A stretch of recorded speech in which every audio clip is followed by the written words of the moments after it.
आदरणीय बहनों भाइयों नमस्कार। मैं पंडित दिनेश नारायण पांडे आध्यात्मिक वेदांग ज्योतिष के ग्रहवाणी यूट्यूब चैनल पर आपका हार्दिक अभिनंदन करता हूं, आपका स्वागत करता हूं। एक बार प्रेम से बोलिए जय माता की। बहनों भाइयों, इस ऑडियो में चर्चा करूंगा मघा नक्षत्र। मघा नक्षत्र में जो भी जातक जन्मते हैं उनको कौन से गुण, कौन से अच्छाइयाँ ईश्वर ने दी हैं उसके बारे में आपको बताऊंगा।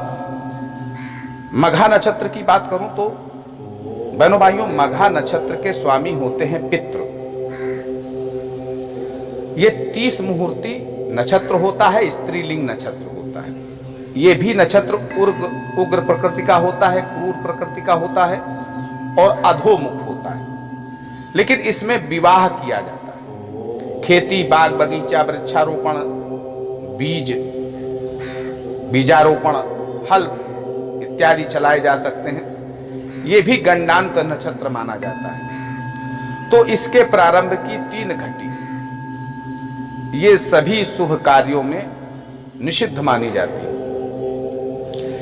इन घटियों में जन्म लेने वाले को विशेष गंडांत दोष माना जाता है। यानी इस नक्षत्र में प्रथम चरण की 3 घटियों के पश्चात जो मध्यम होता है वो दोषकारक होता है, दोषकारक होता है, और जो शेष 3 चरण होते हैं वो सामान्य दोष करते हैं।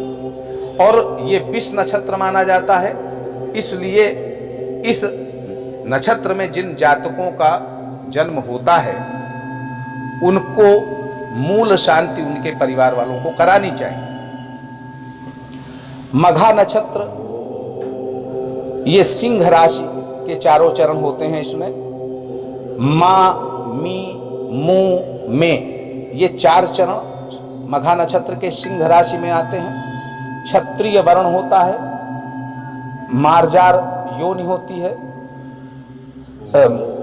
मघा की जो है मूषक योनि होती है और इनकी शत्रुता मार्जार से होती है। राक्षस गण के व्यक्ति होते हैं, अंत्य नारी होती है इनकी, और ये वनचर कहे जाते हैं।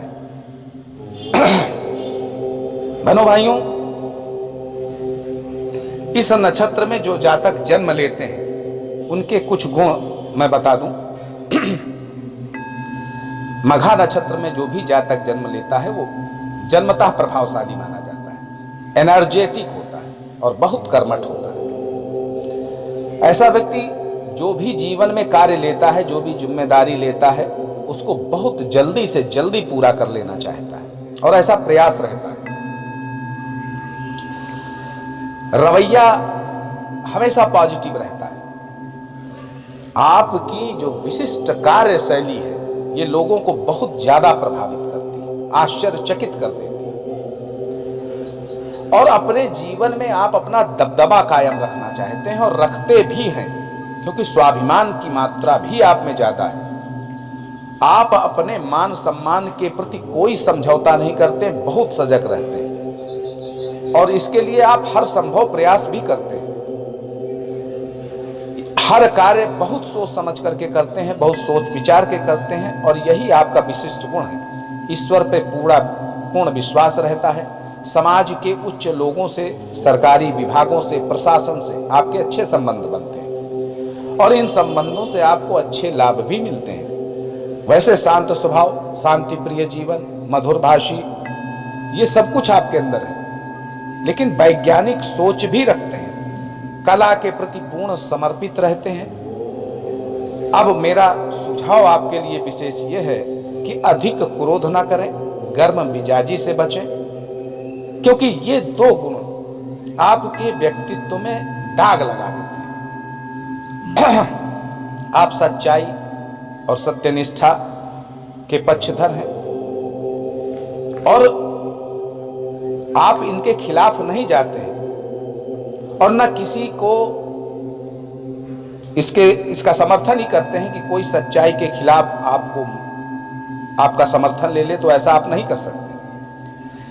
आप अपनी तरफ से भरपूर प्रयास करते हैं कि अपने क्रियाकलापों से, अपनी बातों से किसी को ठेस न पहुंचे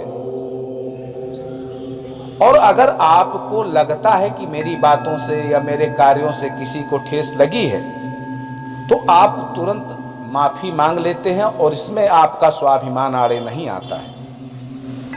ये आपके श्रेष्ठ मानवीय गुण को दर्शाता है। आप पूरी तरह से स्वार्थी नहीं, निरास्वार्थी नहीं हैं। आप परमार्थिक भी कुछ करना चाहते हैं और इसके लिए प्रयास भी करते हैं। लेकिन जब आप परमार्थ करते हैं तो किसी चीज की अपेक्षा नहीं करते हैं कि कोई मेरी फोटो खींचे, मेरा नाम हो, ऐसा कुछ नहीं। परमार्थ भाव से जब काम करेंगे तो कोई अपेक्षा नहीं रखते। आप अपना कार्य करें, व्यवसाय करें या नौकरी करें, आपका सदाचरण, आपकी ईमानदारी ये कहीं ना कहीं आपको नुकसान भी दे देती है। लेकिन इससे आपकी ईमानदारी पर कोई आंच नहीं आती और ना आप आने देते। आप समाज के उच्च वर्गीय लोगों के बीच में बैठ उठ करके उनकी सहायता से सारी सुख सुविधाएं जुटा सकते हैं। आपको सत्ता और शक्ति के अभिमान से बचना चाहिए। यद्यपि आपका आध्यात्मिक स्वभाव है, लेकिन भौतिक और लौकिक सुख सुविधाएं लेने में भी आपको कोई परहेज नहीं है। पूर्वजों और परंपराओं का आप पूरा सम्मान करते हैं, लेकिन सांसारिक साधनों का उपयोग भी करते हैं, उससे परहेज नहीं करते। सहयोगियों के साथ सही ढंग से पेश आना यह आपका स्वभाव। धन हो, संपत्ति, कोई भी मामला हो, पूरी समझदारी दिखाते हैं और आर्थिक लाभ के लिए पूरी शक्ति का इस्तेमाल करते हैं, पूरी क्षमता का इस्तेमाल करते हैं। सामाजिक सेवा में अच्छी रुचि भी रखते हैं। जो किसी के कार्य में रोड़ा अटकाए, ऐसे सारे लोगों के आप खिलाफ हैं और शायद इसलिए आपके गुप्त शत्रु भी ज्यादा होते हैं। आप ज्यादा मित्र नहीं बनाते हैं, लेकिन जो मित्र आप बनाते हैं वो आपका पक्का साथ देते हैं, अच्छे होते हैं और आप उनके लिए भी समर्पित रहते हैं। निस्वार्थ समाज सेवा आप करेंगे और करते हैं। आप ये बात मैं गलत नहीं कह रहा हूं, आप निस्वार्थ समाज सेवी हैं। स्पष्ट बोलना ये बहुत बढ़िया गुण है आपके अंदर और यही आपकी शक्ति भी है।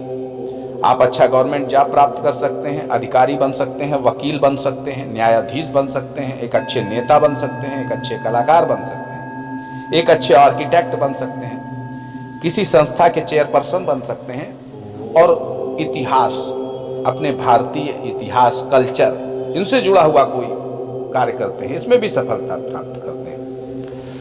आपकी संतान, आपका दाम्पत्य जीवन भी अच्छा रहता है।